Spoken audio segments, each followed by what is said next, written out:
નમસ્કાર વિદ્યાર્થી મિત્રો, આગળના એકમોની અંદર આપણે યુરોપિયન પ્રજાનું ભારતમાં આગમન ત્યાંથી લઈ અને અંગ્રેજ શાસનની ભારત ઉપર અસર, આ જે બાબતો જોઈ એમની અંદર અંગ્રેજ અહીંયા વેપાર કરવા આવે. પ્લાસી અને બક્સરના યુદ્ધ પછી ધીરે ધીરે એમની સત્તા જે છે એ ભારતમાં વધતી જાય છે.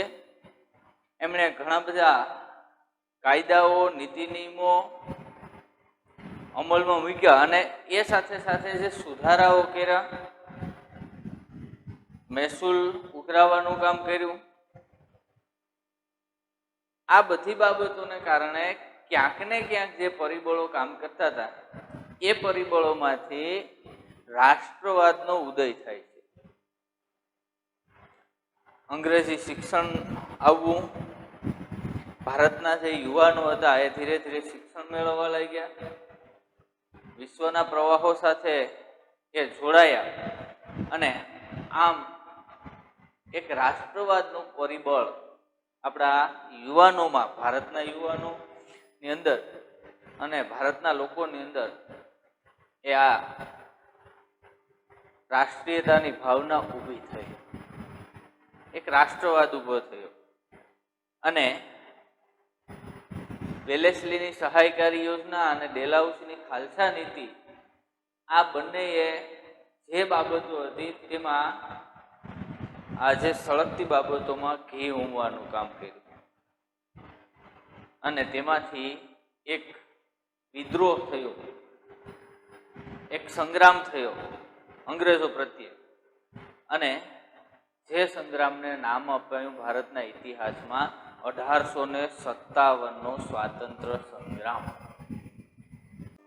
આ 1857નો સંગ્રામ જે છે એ ભારતના ઇતિહાસમાં અંગ્રેજો વિરુદ્ધનો પ્રથમ સ્વાતંત્ર્ય સંગ્રામ. અહીંયાથી રાષ્ટ્રવાદના પરિબળોનો ઉદ્ભવ થાય છે, શરૂઆત થાય છે. કંપની શાસનની શરૂઆત થવી ભારતમાં, એમની સત્તાનો પગ પેસારો થવો અને એમના જે અન્યાયકારી જુલમો, એમની અન્યાયકારી મહેસૂલ પદ્ધતિ, રાજ્યની જપ્તી કરવી, મહેસૂલ વધારો કરવો, ખેડૂતો પાસેથી જમીન લઈ લેવી, આપણા ગૃહ ઉદ્યોગો હતા એમનો નાશ થવો, અંગ્રેજી શિક્ષણને દાખલ કરવું, આપણી જૂની પરંપરાઓ, આપણા જે સમાજ જીવનની અંદર જે રિવાજો હતા એની અંદર સુધારાઓ કરવા, આ બધી બાબતોમાં ક્યાંક ને ક્યાંક ભારતીય સમાજ જે હતા, ભારતીય લોકો હતા, એ ભારતીય લોકો હતા એમની અંદર એક પ્રકારનો ક્રોધ હતો, એક પ્રકારનો ગુસ્સો જે હતો એ ગુસ્સો હવે બહાર આવ્યો. અલગ અલગ ક્ષેત્રની અંદર, રાજકીય ક્ષેત્રે, લશ્કરની અંદર કે રેલવેની અંદર જે અન્યાયો થતા હતા તેને કારણે સમાજ સુધારણાઓ જે છે એમાં રૂઢિચુસ્ત જે લોકો હતા એ લોકો પણ અંગ્રેજો તરફ એક ક્રોધની દ્રષ્ટિથી, ગુસ્સાની દ્રષ્ટિથી જોવા લાગ્યા. એટલે આમ ને આમ ઘણા બધા રાજકીય ક્ષેત્રે કે જે દેશી રજવાડાઓ હતા, એમ દેશી જે રજવાડાઓ હતા એમના રાજાઓ પાસેથી એ પોતાનું રાજ્ય પડાવી લીધું અને એવા રાજાઓ હતા તે પણ અંગ્રેજો સામે હવે લડવા માટે તૈયાર થયા. અને એ સંગ્રામને નામ આપવામાં આવ્યું તો કે 1857નો સ્વાતંત્ર્ય સંગ્રામ. અહીંયા શરૂ થાય છે હવે ત્યાંથી. અને આ સંગ્રામમાં અંગ્રેજોની જીત થાય છે, બ્રિટિશ ઈસ્ટ ઇન્ડિયા કંપનીની જીત થાય છે, પણ એમને હવે ભારત છોડીને જતું રહેવું પડે છે અને બ્રિટિશ શાસન સીધું લાગે છે. તો અત્યાર સુધી કંપની શાસન હતું, એમની જગ્યાએ હવે બ્રિટિશ શાસન આવશે. આ વિદ્રોહનું નિષ્ફળ તો ગયો, એ નિષ્ફળતાના કારણો તો આપણે જોશું, પણ એ નિષ્ફળ ગયા પછી એનું પરિણામ શું આવ્યું, એમાં બદલાવ શું આવ્યો તે એ બાબત ખાસ અસર કરે છે. એટલે ભારતીય લોકો માટે અને ભારત માટે આ નિષ્ફળતાની સાથે સાથે સફળતા માટે અથવા તો આઝાદી માટેનું જે પ્રેરક બળ કહી શકાય એ પ્રેરક બળ છે એ 1857ના સંગ્રામે પૂરું પાડ્યું. લોકોની અંદર વધારેમાં વધારે રાષ્ટ્રીય ભાવના પ્રગટ કરી હોય તો એ આ સંગ્રામે કરી છે. એટલે આપણા માટે, આપણા દેશ માટે, રાષ્ટ્ર માટે આ સંગ્રામ છે એ મહત્વની ભૂમિકા તૈયાર કરે છે. યુવાનોની અંદર, આપણા દેશના લોકોની અંદર. અને તેમાંથી હવે આઝાદીના જે ચળવળની શરૂઆત થાય છે તે આ સંગ્રામથી શરૂઆત થાય છે. અંગ્રેજોને અહીંયાથી હાંકી કાઢવા માટેની જે શરૂઆત એ આ સંગ્રામ, પ્રથમ જે સ્વતંત્ર સંગ્રામો કહેવાય એ સમગ્ર ભારતનો પ્રથમ સ્વતંત્ર સંગ્રામ એટલે 1857નો સ્વાતંત્ર્ય સંગ્રામ. તો આપણે જોઈશું એમની પ્રસ્તાવના, એમનું સ્વરૂપ, એમના કારણો, એ ગુજરાતની અંદર જે પ્રક્રિયા થઈ, તાત્કાલિક કારણ, ક્યાં ક્યાં નેતાઓએ એમની અંદર ભાગ લીધો તે, નિષ્ફળતાના કારણો અને છેલ્લે એમનું પરિણામ. આ તમામ બાબતો છે તે આપણે અત્યારે ક્રમશઃ જોવાની છે. શરૂઆત જે કરીએ તે આપણે અહીંયા પ્રસ્તાવના 1857ના સંગ્રામ. જો અહીંયા શું કહે છે તો કે ભારતમાં યુરોપિયન પ્રજાનું આગમન અને ખાસ કરીને ભારતમાં બ્રિટિશ શાસનની નીતિના પરિણામે રાષ્ટ્રવાદનો ઉદ્ભવ.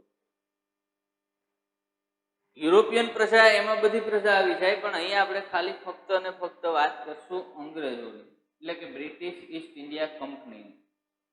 એમનું આગમન અને ખાસ કરીને બ્રિટિશ શાસનની નીતિ. બીજી પ્રજા પોર્ટુગલ અને ફ્રેન્ચ, એ લોકો તો ભારતની અંદર ક્યાંક નજીવા પ્રદેશોમાં અથવા તો થોડા ઘણા પ્રદેશોની અંદર જ એમની સત્તા હતી. એમનો વિસ્તાર કોઈ વધારે નહોતો. પણ જે બ્રિટિશ એટલે કે ઇંગ્લેન્ડ, આમ તો ખાસ કરીને ઈસ્ટ ઇન્ડિયા કંપની, એમનું જે શાસન હતું એ મોટા ભાગના ભારત ઉપર હતું. મોટા ભાગનો પ્રદેશ છે તે એ એમના શાસન નીચે હતો. અને એમની જે નીતિ જે હતી, કંપની શાસનને જે નીતિઓ અપનાવી, રાજ્યને જપ્ત કરી લેવું, જે એમણે સુધારાઓ, મહેસૂલ નીતિઓ, જે બધી બાબતો આપણે આગળના લેક્ચરોની અંદર, આગળના પાઠની અંદર આપણે જોઈ ગયા. આ તમામ નીતિઓને પરિણામે જ રાષ્ટ્રવાદનો ઉદ્ભવ થાય છે. રાષ્ટ્રવાદ એટલે પોતાના દેશ પ્રત્યે ગૌરવની ભાવના ઊભી થવી. દેશ પ્રત્યે, દેશ માટે કંઈક કરવું, કંઈક ફના થવું, દેશ માટે બલિદાન આપવું, એ રાષ્ટ્રવાદ.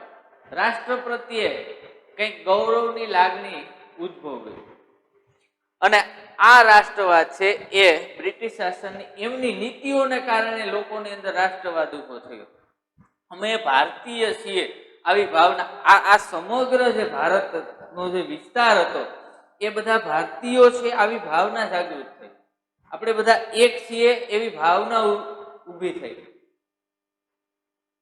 જે પ્રાદેશિક સત્તાઓમાં જીવતા હતા ત્યાર સુધી, એ ભાવનાની જગ્યાએ હવે જાતિવાદ જે હતો, ધર્મવાદ જે હતો એ બધું ભૂલાય, પ્રદેશવાદ જે હતો એ ભૂલાય, અને આખું અખંડ ભારત જે છે એ ભારતીય ભાવના લોકોની અંદર જાગૃત થવા. અંગ્રેજો, બ્રિટિશ ઈસ્ટ ઇન્ડિયા કંપની એ બહારથી આવેલી અને આપણા દેશ ઉપર શાસન કરે આવી ભાવના, અને આપણે બધા ભારતીય છીએ આવી ભાવના ઊભી થઈ, જેને કહેવામાં આવ્યું રાષ્ટ્રવાદ. અને એ પરિણામ હતું બ્રિટિશ શાસનની નીતિ. લોકોની અંદર જાગૃતતા આવી, રાષ્ટ્રવાદનો ઉદભવ થયો. એમની પાછળનું જે કારણ હતું એ બ્રિટિશ સરકારની નીતિ. એથી આગળ શું કહે છે તો કે 1857માં ભારતમાં એક મહત્વની ઘટના બની.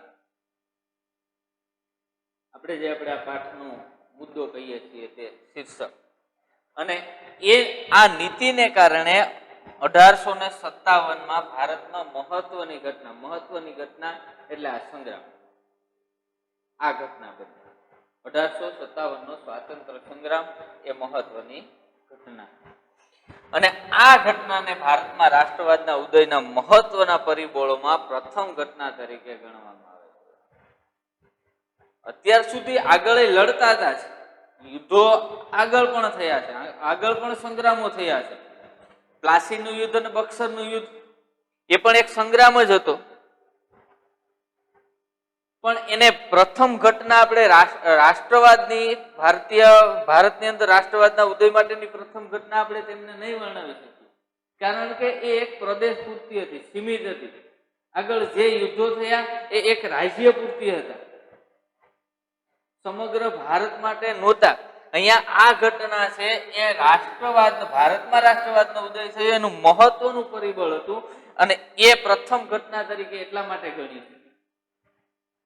આ પ્રથમ ઘટના એટલા માટે બને છે કે જેની અંદર ભારત દેશ મહત્વ બને છે, રાષ્ટ્રવાદ મહત્વની ઘટના બને છે, એટલે એમને પ્રથમ ઘટના તરીકે ગણવામાં આવે છે. ક્યારે? તો કે રાષ્ટ્રવાદના ઉદય માટે થઈ, કે ભારતને અંગ્રેજોને અહીંયાથી દૂર કરવા અને ભારતની અંદર પોતાની જ સત્તા, ભારતના લોકોની સત્તાની સ્થાપના થાય એ માટે થઈ અને આ સંગ્રામ ખેલાયો, અને જેને કારણે એ મહત્વની ઘટના બને છે. 1857ના સ્વાતંત્ર્ય સંગ્રામની મહત્વની ઘટના અને વર્ણવવામાં આવે છે. ઇતિહાસમાં પણ આ ઘટનાને મહત્વની ઘટના ગણી છે. ભારતના રાષ્ટ્રવાદની મહત્વની કોઈ પણ તો પ્રથમ ઘટના હોય તો એ છે 1857નો સ્વાતંત્ર્ય સંગ્રામ. ઘણા બધા જે સંગ્રામો થયા એ પછી અને પહેલા પણ એ સીમિત માત્રામાં મર્યાદિત અથવા તો પ્રાદેશિક હતા, અને આખા ભારતની અંદર આ ઘટના બની એટલા માટે, અને ખાસ કરીને રાષ્ટ્રવાદ પરિબળ જે છે એ રાષ્ટ્રવાદ કામ કરતું હતું આ સંગ્રામની અંદર. સામાન્યથી લોકોથી લઈ અને રાજા મહારાજાઓ, ધાર્મિક લોકો, સૈનિકો, શિક્ષિત લોકો એ પણ આ સંગ્રામની અંદર જોડાયા. હા, મોટા ભાગના લોકો કદાચ નિષ્ક્રિય હતા, ઘણા બધા રાજાઓ પણ નિષ્ક્રિય હતા, ઘણા શિક્ષિત લોકો હતા એ પણ મોટા ભાગના નિષ્ક્રિય હતા.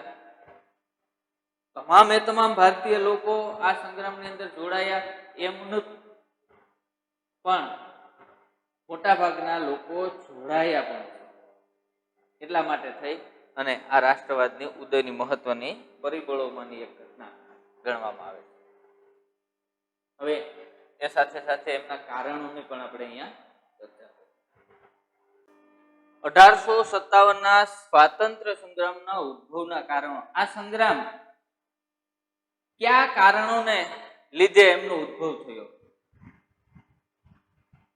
જે કારણો આગળ આપણે જોઈ ગયા છે, ક્યાંક આર્થિક કારણો, ક્યાંક સામાજિક કારણો, રાજકીય સ્થિતિ, જે ખાલસા નીતિ અને સહાયકારી યોજના, એમની સાથે રાજકીય કારણો જોડાયેલા હતા. ખેડૂતોનું શોષણ કરવું, મહેસૂલ વધારવું, તે આર્થિક કારણને પરિબળ એમાં કામ કરતું. સમાજની અંદર સુધારાઓ કર્યા, તે સામાજિક કારણ. રેલવેની અંદર કે લશ્કરની અંદર જે ભેદભાવો, ભારતીય સૈનિકો પ્રત્યે જે ભેદભાવો રાખવામાં આવ્યા, એમની પાછળ એમના લશ્કરી કારણો જવાબદાર હતા. આ બધા જે કારણો છે તે અહીંયા શું કહે છે કે ભારતમાં અંગ્રેજોએ સત્તા મેળવવા માટે અપનાવેલી દમનકારી નીતિના કારણે ભારતમાં તેનો બહોળો પ્રમાણમાં અસંતોષ ઉભો થયો.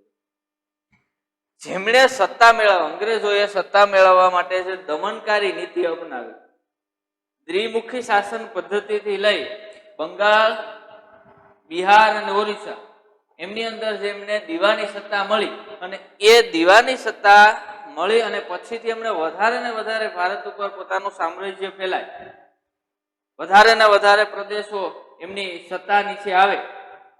આ કારણોસર એમણે એવી નીતિઓ અપનાવી કે જેને ક્રૂર કહી શકાય, દમનકારી કહી શકાય. અને આ દમનકારી નીતિને કારણે ભારતના લોકોની અંદર, મોટા ભાગના લોકોની અંદર અસંતોષ ઉભો થયો. લોકોને અસંતોષ હતો કંપની શાસન તરફ. તેમનાથી એ થાકી ગયા હતા. એમની મહેસૂલ પદ્ધતિથી, એમની જે નીતિ નિયમોથી ભારતીય લોકો છે, ભારતીય પ્રજા છે, એ અસંતોષ હતી, એમનાથી હેરાન પરેશાન, અને જેથી કરી અને આ સંગ્રામ ખેલાય છે. 1857ના સંગ્રામનું તે મુખ્ય કારણ. આ સંગ્રામ થવા પાછળનું જે કારણ હતું ને એ કારણ એટલે એમનું મુખ્ય કારણ હોય ને તો એ અસંતોષ. એમણે જે દમનકારી નીતિ અને જે દમનકારી નીતિને કારણે લોકોની અંદર ઉદ્ભવ થયેલો અસંતોષ એ આ સંગ્રામનું મુખ્ય કારણ આપણે ગણી શકીએ. મહત્વનું કારણ હોય તો પ્રજાનો અસંતોષ, લોકોનો, રાજાઓનો, બધા, અને એ અસંતોષને કારણે આ સંગ્રામ છે એ ઉદ્ભવે છે. એક મુખ્ય કારણ, બીજા એમના કારણો અને એક તાત્કાલિક કારણ. આ ત્રણ બાબત યાદ આવે. ત્રણે અહીંયા જોશું. અહીંયા પહેલા વાત કરી દીધી છે કે મુખ્ય કારણ શું હતું, તો કે અંગ્રેજ સરકારની દમનકારી નીતિને કારણે પ્રજામાં ઉદ્ભવેલો અસંતોષ. આ એમનું મુખ્ય કારણ છે આ સંગ્રામનું. પછીના જે કારણો છે તે ક્રમશઃ અહીંયા આપણે